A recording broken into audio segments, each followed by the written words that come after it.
नमस्कार दोस्तों, आप सभी का स्वागत है हमारे आदिसागर यूट्यूब चैनल में। कन्या पूजन में इन चीजों का रखें ध्यान और कन्या पूजन के दौरान भूल कर भी ना करें।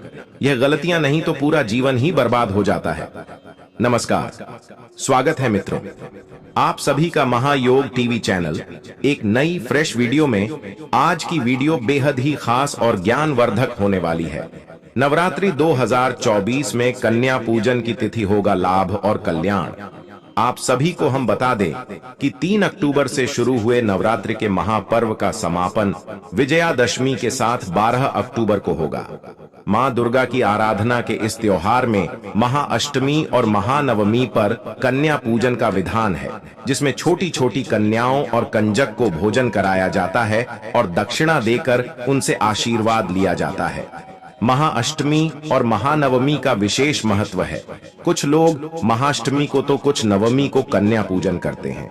इस वर्ष कन्या पूजन कब किया जाएगा, इसका क्या महत्व है और इस दौरान कन्याओं को क्या खिलाया जाता है, यहाँ जाने कब है। कन्या पूजन हिंदू पंचांग के अनुसार इस साल अश्विन माह के शुक्ल पक्ष की अष्टमी तिथि का शुभारंभ 10 अक्टूबर को दोपहर 12:31 बजे से हो रहा है, जिसका समापन 11 अक्टूबर को दोपहर 12:06 पर होगा। उदया तिथि के चलते महाअष्टमी 11 अक्टूबर दिन शुक्रवार को मनाई जा रही है। इस वर्ष महाअष्टमी और महानवमी एक ही दिन यानी 11 अक्टूबर को पड़ रही है। चलिए पहले हम जान लेते हैं कन्या पूजन 2024 में किस तरह से करना है, और फिर हम आपको बताएंगे कि कौन सी गलतियां हैं जो हमें भूलकर भी कल नहीं करनी चाहिए, क्योंकि माता रानी हमसे क्रोधित हो जाते हैं और 9 दिन की पूजा का भी कोई फल की प्राप्त नहीं होता।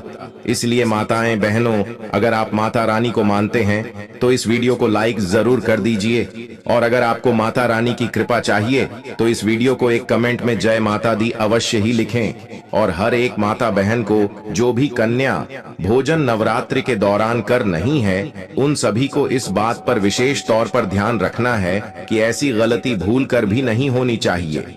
पर उससे पहले हम आपको बता देते हैं कि नवरात्रि में कन्या पूजन किस तरह से करना है।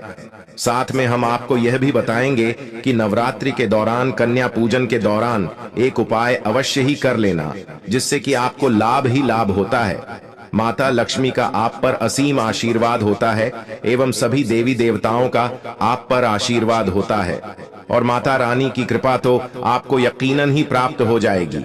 अगर आप महायोग टीवी चैनल की इस वीडियो को पूरा देख लेंगे तो जय माता रानी की माताएं बहनों, आप सभी को हम बता दें कि नवरात्रि समापन की ओर बढ़ रहे हैं और कन्या पूजन के साथ इस पवित्र पर्व का समापन हो जाएगा।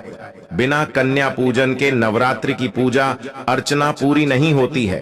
कुछ लोग नवरात्रि की अष्टमी तिथि को कन्या पूजन करते हैं तो कुछ नवमी तिथि को कन्या पूजन करते हैं।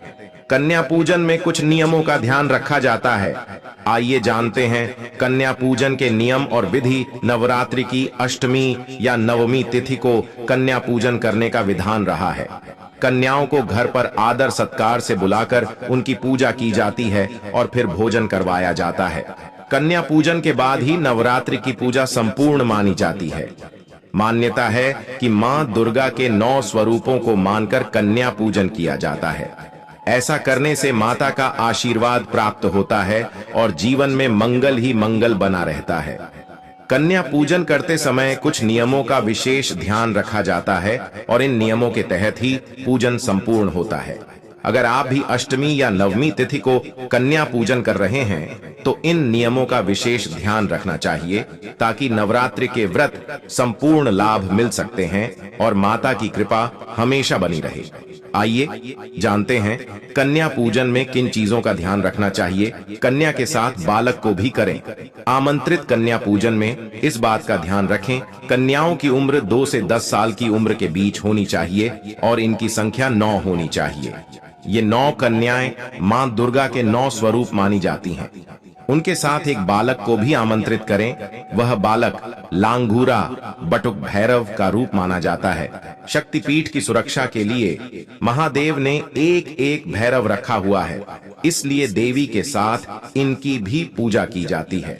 शक्तिपीठ की पूजा के बाद अगर भैरव के दर्शन नहीं किए तो माता के दर्शन अधूरे माने जाते हैं। 2 से 10 वर्ष की कन्या का महत्व शास्त्रों के अनुसार 2 वर्ष की कन्या को कुमारी, 3 वर्ष की कन्या को त्रिमूर्ति देवी दुर्गा, लक्ष्मी और सरस्वती, 4 वर्ष की कन्या को कल्याणी, 5 वर्ष की कन्या को रोहिणी, 6 वर्ष की कन्या को माता कालिका, 7 वर्ष की कन्या को चंडिका, 8 वर्ष की कन्या को शांभवी, 9 वर्ष की कन्या को देवी दुर्गा और 10 वर्ष की कन्या को सुभद्रा कहा जाता है।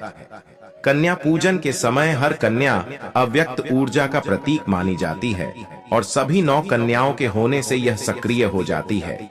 इनकी पूजा से मां दुर्गा का घर में आगमन होता है। प्रिय मित्रों, इस वीडियो को लाइक अवश्य कर दीजिए। अभी तक अपने माता रानी की जय ना लिखा हो तो जरूर ही लिख दीजिए, क्योंकि माता जगत जननी है। इसलिए आप माता रानी के अगर सच्चे भक्त हैं तो इस वीडियो को सच्ची हृदय से एक लाइक जरूर ही कर दीजिए। चलिए आगे जान लेते हैं नवरात्रि कन्या पूजन विधि। कन्या पूजन करने से एक दिन पहले ही कन्याओं को आमंत्रित करें।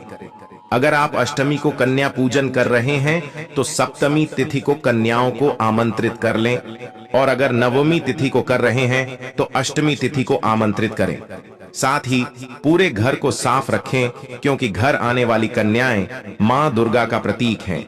कन्या जब घर आ जाएं तो उनको सीधे भोजन के लिए ना बैठाएं, बल्कि पहले उनके दूध या पानी पांव धोएं। इसके बाद पानी को अपने सिर पर लगाएं, फिर हल्दी व कुमकुम का टीका लगाएं। इसके बाद पूर्व दिशा की ओर मुख करके स्वच्छ आसन पर बैठाएं। कन्या पूजन में कन्याओं को हलवा चना के साथ पूड़ी, खीर, सब्जी आदि चीजें सामर्थ्य के अनुसार परोसें। साथ ही इस बात का ध्यान रखें कि कन्याओं और लांगूरा को जबरदस्ती भोजन ना कराएं। वे जितना खाएं उतना ही आदर पूर्वक खिलाएं। भोजन के बाद कन्याओं को सामर्थ्य के अनुसार दक्षिणा या उपहार देकर लाल चुनरी ओढ़ाएं और पूरे परिवार के साथ पैर छूकर आशीर्वाद लें और माता के जयकारे लगाते हुए उनको विदा करें। चलिए अब जान लेते हैं नवरात्रि के कन्या पूजन में कौन सी गलती हमें भूल कर भी नहीं करनी चाहिए, क्योंकि इससे माता रानी भी हमसे क्रोधित हो जाते हैं और हमारे 9 दिनों की व्रत का कोई फल हमें प्राप्त नहीं होता है। इसलिए और कन्या पूजन के दौरान एक उपाय अवश्य ही कर ले, जिससे कि आप मालामाल हो जाएंगे। आपके जीवन में सुख समृद्धि की प्राप्ति होगी, धन दौलत की प्राप्ति होगी, कभी आपके घर में अन्य धन्य की कमी नहीं होगी एवं सभी देवी देवताओं की आप पर कृपा होगी। अगर आपने अभी तक महायोग टीवी चैनल को सब्सक्राइब ना किया हो तो जरूर ही कर लीजिए, क्योंकि हम ऐसे ही ज्ञानवर्धक जानकारी आप सभी के लिए फ्री माध्यम से लाते रहते हैं। इसलिए इस चैनल को सब्सक्राइब जरूर करें, क्योंकि महायोग टीवी चैनल की एकमात्र ऐसा चैनल है जो फ्री माध्यम से आप सभी को हम ज्ञानवर्धक जानकारी फ्री माध्यम से प्रोवाइड करते हैं। नवरात्रि में कन्या पूजन के दौरान भूल से भी न करें ये गलतियां साफ सफाई का रखें। ध्यान, नवरात्रि में कन्या पूजन माता के 9 स्वरूपों को ध्यान में रखकर किया जाता है, क्योंकि ये 9 कन्याएं माता के 9 स्वरूपों का प्रतीक होती हैं। इसलिए कन्या पूजन के दिन उनके आने से पहले ही उस जगह की अच्छे से साफ सफाई कर देनी चाहिए जहां उनको बैठाएंगे। अगर आप कन्या के बैठने की जगह को साफ नहीं करते तो इस छोटी सी भूल से माता अप्रसन्न हो सकती हैं। कन्याओं पर न करें गुस्सा। कन्या पूजन वाले दिन भूल कर भी कन्याओं को डांटे या उन पर गुस्सा न करें, बल्कि उनका सम्मान पूर्वक स्वागत करना चाहिए। कन्याएं आपके व्यवहार से जितनी प्रसन्न होंगी, माता की कृपा आप पर उतनी ही बनी रहेगी। पैर धोना न भूलें। कन्याओं के आते तुरंत ही उन्हें आसन पर नहीं बैठाना चाहिए। सबसे पहले उनके पैर आपको अपने हाथों से साफ पानी से धोने चाहिए और उसके बाद पैर को साफ कपड़े से पोंछकर उन्हें आसन तक ले जाना चाहिए। दिशा का रखें।